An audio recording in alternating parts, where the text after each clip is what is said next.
Hello mga ka-YouTube, welcome to my channel.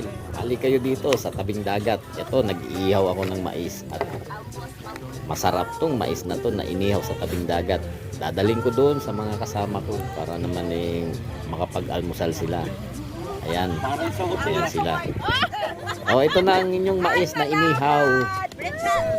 Ayan, welcome sa inyo. Salamat.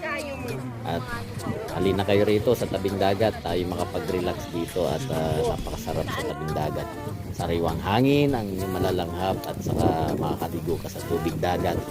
Ang tubig dagat ay nagpapalakas ng resistensya sa ating katawan at yung mga katikati natin dyan sa mga kilikili, sa mga singit-singit, sa mga likod-likod ay matatanggal yan sa tubig alat na yan. Kaya kahit wala ng plano-plano, gora na lang tayo.